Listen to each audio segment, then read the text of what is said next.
Hi everyone, my name is Fotini Stavrulia and I am a mom of two boys, and I'm working with children with profound and medical learning disabilities. And this is my first video of a sensory story. And actually I decided to make a video as the other day I was preparing one story for the children at my school, and my youngest son was so interested in all these resources that I was gathering. And I thought that it would be a nice idea to share one sensory story with all of you guys, that you have either children with learning disabilities or children, neurotypical children, babies. Sensory stories are for every age, and especially for those that they don't have speech yet, they haven't developed their communication, their language. So you put the sensory stimulus there, the input, in order to feel the context as well. Plus, with the sensory stories, you can learn their preferences, their likes, their dislikes. So for example, today we have some strawberries, and if they eat them a bit, or if they can smell them and you see that they like it, you might want the next time that you go and buy them, for example, I don't know, a shower gel, you might try the strawberry scent, that you know that they showed a preference for. Which sensories can be a sensory story? Which stories can be a sensory story? All of the stories, as long as you have the relevant resources. That actually we use resources that we have, most of us, at home, and if we don't have, we can make easily. And so sensory stories, I didn't tell you what they are. So they are stories that they have the text plus the sensory input. So you give the sensory stimuli to the children in order to give them meaning into the context. And for today, I chose, I guess you all know the Three Little Pigs and the Big Bad Wolf, but today I chose a different story, which is the Three Little Wolves and the Big Bad Pig. I don't know how, this is by Eugene Trivizas. I don't know how many you know this story, but it's one of our favorite stories here with my eldest son, and now with the youngest one as well. So for this story, the resources I have and I prepared for you today, that I guess you all can find, is a bit of fur, I guess synthetic obviously. I guess you all have a bit of a jacket or a coat with a bit of fur. You can find something. I have Legos in red and yellow for the bricks, but if you have a child with a visual impairment as well, you can use lights with yellow and red. So this light, I don't have just yellow red, has all the colors, so it has red and yellow. There you go. But you can use yes, just yellow and red for the bricks that we want. I have some metallic objects here. You can use any metallic object you have. For the scent of the flowers, either if you have a real flower, or if you have whatever has a scent of a flower. I have cherry blossom wax here. I have rose water that I can smell, and I have a body scrub which is jasmine. It smells so good. I have some bonbons.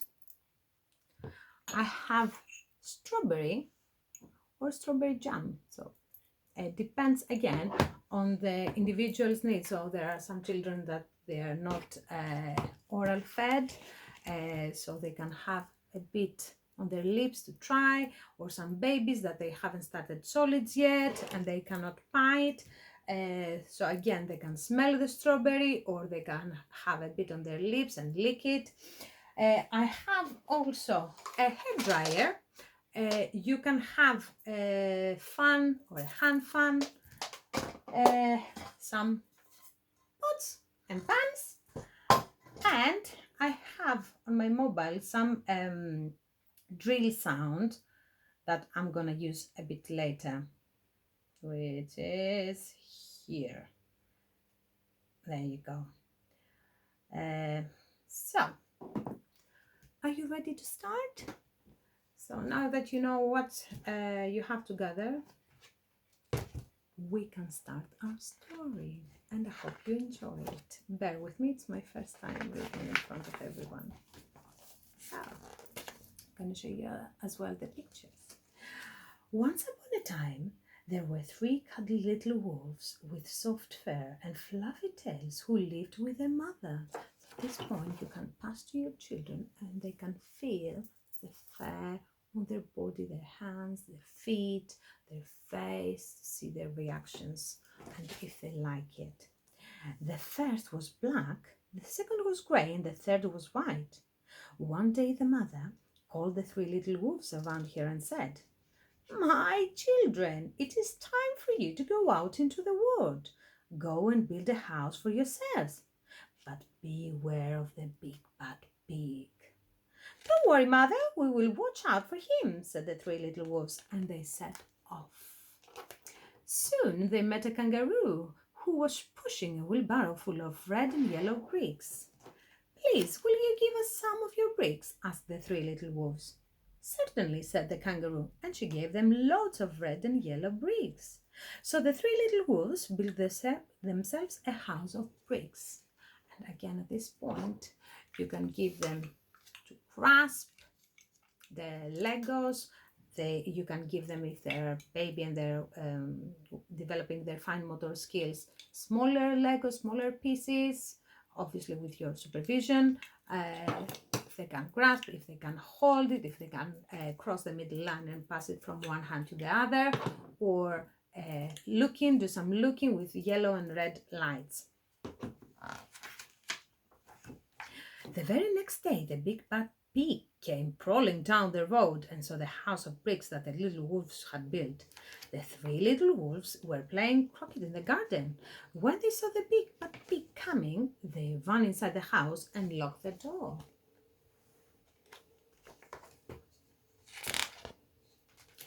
The pig knocked on the door and grunted, little wolves, let me come in." No, said the 3 little wolves. "By the hair on our chins, we will not let you in, not for all the tea leaves in our china teapot." "Then I'll huff and I'll puff and I'll blow your house down," said the pig. So he huffed and puffed and he puffed and he huffed, but the house didn't fall down. And again, at this point, if you have the hand fan, or if you have an electric fan, or just with a hairdryer, you see how they enjoy the stimuli of air. But the pig wasn't cold pig and bad for nothing. He went and fetched his sledgehammer and he knocked the house down. The 3 little wolves only just managed to escape before the bricks crumbled, and they were very frightened indeed. "We shall have to build a stronger house," they said. Just then they saw a beaver who was mixing concrete in a concrete mixer. "Please, will you give us some of your concrete?" asked the 3 little wolves. "Certainly," said the beaver, and he gave them buckets and buckets full of messy, slurry concrete. So the 3 little wolves built themselves a house of concrete. And at this time, with the buckets, you can use pots and pans and start banging and see, can they identify where the sound is coming from. Let them explore, let the pans and the pots, let them bang and see how we make sounds and all this stuff. No sooner had they finished that the big bad pig came crawling down the road and saw the house of concrete that the little wolves had built. They were playing battledore and shuttlecock in the garden, and when they saw the big bad pig coming, they ran inside their house and shut the door. The pig rang the bell and said, "Little frightened wolves, let me come in." No, said the 3 little wolves, "by the hair on our chins, we will not let you in, not for all the tea leaves in our china teapot." "Then I'll huff and I'll puff and I'll blow your house down," said the pig. And again, you can use either the hand fan or the hair dryer and see the reactions, or an electric fan, or anything you have for the hair. So he huffed and he puffed and he puffed and he huffed, but the house didn't fall down. But the pig wasn't called big and bad for nothing. He went and fetched his pneumatic drill and smashed the house down. And again, we have the sound of the drill. And you can see their reactions again to the sound. The three little wolves managed to escape, but their chinny chin chins were trembling and trembling and trembling.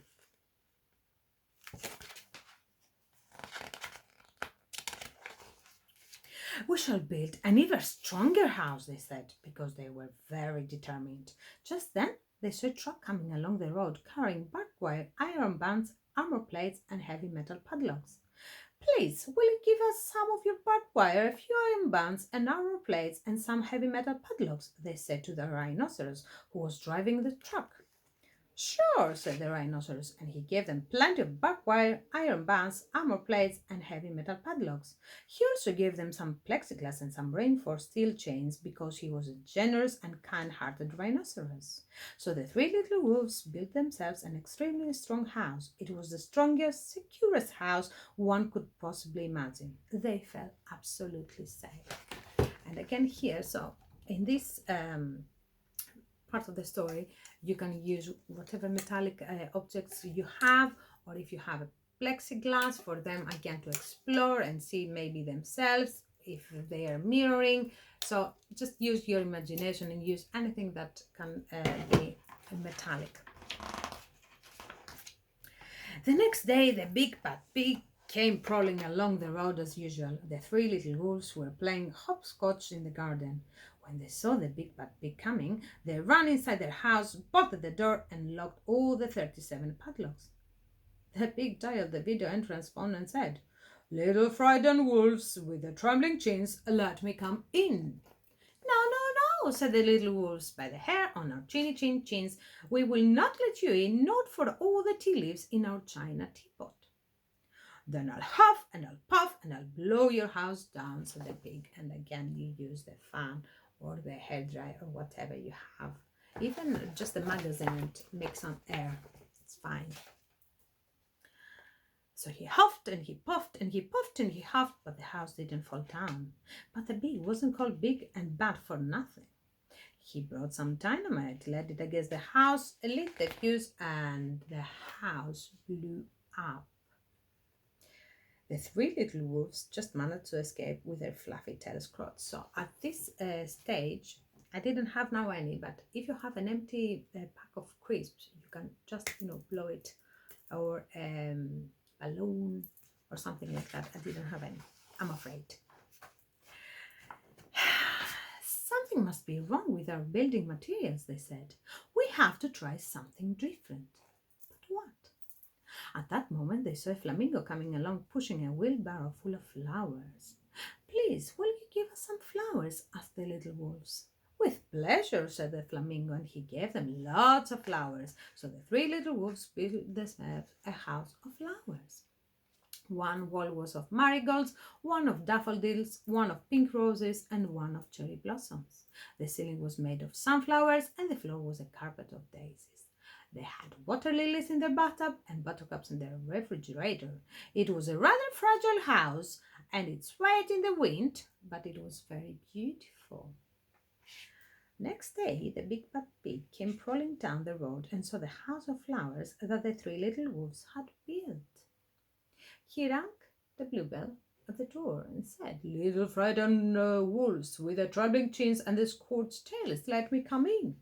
"No, no, no," said the three little wolves, "by the hair on our chinny chin chins, we will not let you in, not for all the tea leaves in our china teapot."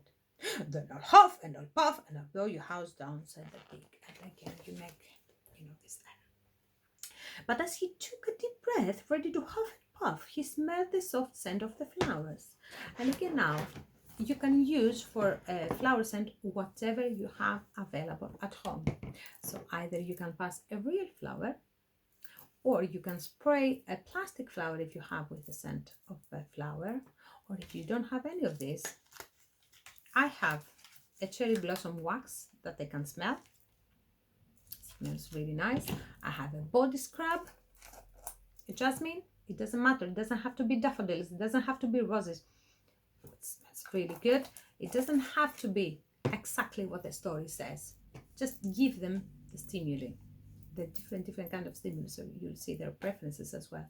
And some rose water, but you can use whatever you have at home. So it was fantastic.